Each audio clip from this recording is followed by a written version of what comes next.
Shalom. Selamat pagi.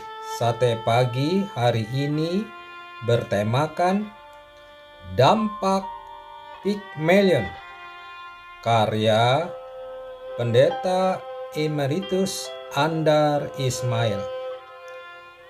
Pygmalion adalah seorang pemuda yang berbakat seni memahat. Ia sungguh piawai dalam memahat patung. Karya ukiran tangannya sungguh bagus. Namun, bukan kecakapannya itu menjadikan ia dikenal dan disenangi teman dan tetangganya. Pygmalion dikenal sebagai orang yang suka berpikiran positif. Ia memandang segala sesuatu dari sudut yang baik. Apabila lapangan di tengah kota becek, orang-orang mengomel.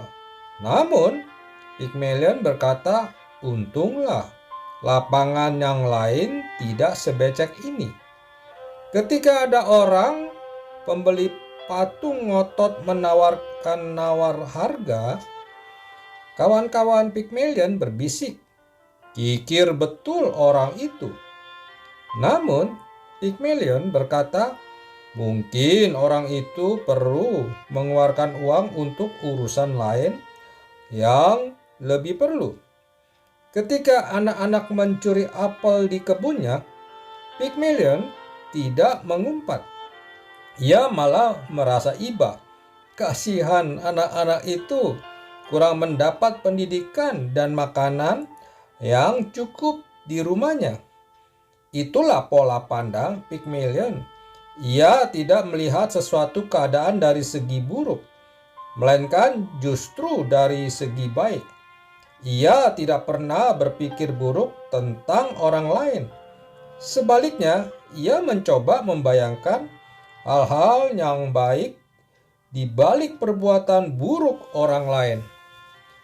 Pada suatu hari, Pygmalion mengukir sebuah patung wanita dari kayu yang sangat halus. Patung itu berukuran manusia sungguhan. Ketika sudah rampung, patung itu tampak seperti manusia betul. Wajah patung itu tersenyum manis, menawan, tubuhnya elok, menarik. Kawan-kawan Pygmalion berkata, sebagus-bagusnya patung, itu cuma patung, bukan istrimu. Namun, Pygmalion memperlakukan patung itu sebagai manusia betul. Berkali-kali patung itu ditatapnya dan dielusnya.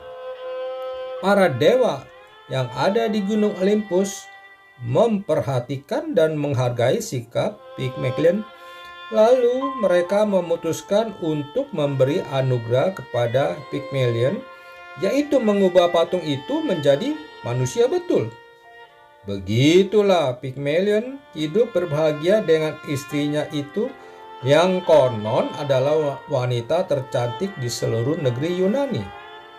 Nama Pygmalion dikenal hingga kini untuk menggambarkan dampak pola berpikir yang positif.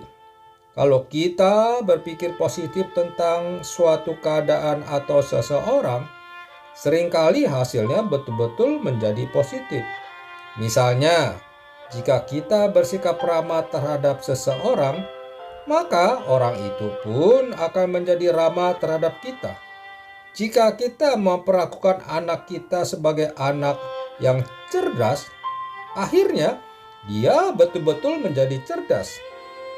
Jika kita yakin bahwa upaya kita akan berhasil, besar sekali kemungkinan upaya kita akan berhasil. Optimisme pada awal suatu upaya dapat merupakan separuh keberhasilan.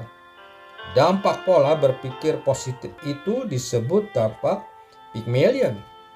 Pikiran kita memang seringkali mempunyai dampak fulfilling prophecy atau ramalan tergenapi, baik positif maupun negatif. Kalau kita menganggap tetangga kita judes sehingga kita tidak mau bergaul dengan dia, maka akhirnya dia betul-betul menjadi judes. Kalau kita mencurigai dan menganggap anak kita tidak jujur, akhirnya ia betul-betul menjadi tidak jujur.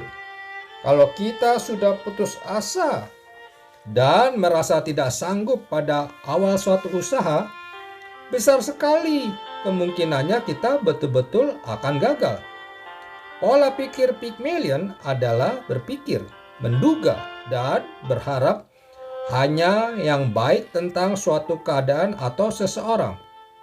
Bayangkan bagaimana besar dampaknya bila kita berpola pikir positif seperti itu. Kita tidak akan berprasangka buruk tentang orang lain. Kita tidak mengunjingkan desas-desus yang jelek tentang orang lain. Kita tidak menduga-duga yang jahat tentang orang lain. Di sini letak persoalannya. Mengapa kita cenderung berpikir jahat tentang orang lain, sehingga yang kita bayangkan hanya segi negatifnya? Padahal sebetulnya orang itu sedang berbuat baik. Penyembuhan yang diperbuat oleh Tuhan Yesus adalah perbuatan baik. Tapi orang-orang berpandangan negatif, hanya melihat sesuatu yang buruk. Oleh karena itu Yesus bertanya kepada mereka, "Mengapa kamu memikirkan hal-hal yang jahat di dalam hatimu?" Kalau kita berpikir buruk tentang orang lain, selalu ada saja bahan untuk menduga hal-hal yang buruk. Jika kita seorang kawan memberi hadiah kepada kita, jelas itu adalah perbuatan baik. Namun jika kita berpikir buruk, kita akan menjadi curiga. Barangkali ia sedang mencoba membujuk, atau kita mengomel, hadiahnya cuma barang murah. Yang rugi dari pola pikir seperti itu adalah diri kita sendiri. Kita menjadi mudah curiga. Kita menjadi tidak bahagia. Sebaliknya, kalau kita berpikir positif, kita akan menikmati hadiah itu dengan rasa gembira dan syukur. Ia begitu murah hati. Walaupun ia sibuk, ia ingat untuk memberi kepada kita. Warna hidup memang tergantung dari warna kacamata yang kita pakai. Kalau kita memakai kacamata kelabu, segala sesuatu akan tampak kelabu. Hidup menjadi kelabu dan suram. Namun kalau kita memakai kacamata terang, segala sesuatu akan tampak cerah. Kacamata yang berprasangka atau benci akan menjadikan hidup kita penuh rasa curiga dan dendam. Namun kacamata yang damai akan menjadikan hidup kita damai. Sebuah contoh adalah Yusuf. Yusuf tahu bahwa dulu saudara-saudaranya menjahati dia dan menjual dia sebagai budak berlian. Namun Yusuf melihat kebaikan di balik kejahatan itu. Dengan hati yang damai ia berucap, "Memang kamu telah mereka-rekakan yang jahat terhadap aku, tetapi Allah telah mereka-rekakannya untuk kebaikannya." Hidup akan menjadi baik kalau kita memandangnya dari segi yang baik. Berpikir baik tentang diri sendiri, berpikir baik tentang orang lain, berpikir baik tentang keadaan, berpikir baik tentang Tuhan. Seperti yang ditulis Paulus, kamu memikirkan yang baik bukan hanya di hadapan Tuhan, tetapi juga di hadapan manusia. Dampak berpikir baik seperti itu akan kita rasakan.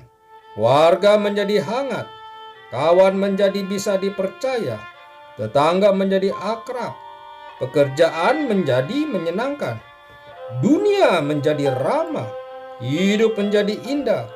Seperti Pygmalion, begitulah. Amin. Mari kita berdoa. Bapa Surgawi, ajarilah aku agar tidak cepat menilai seseorang. Biarlah aku tetap rendah hati terhadap siapapun. Amin.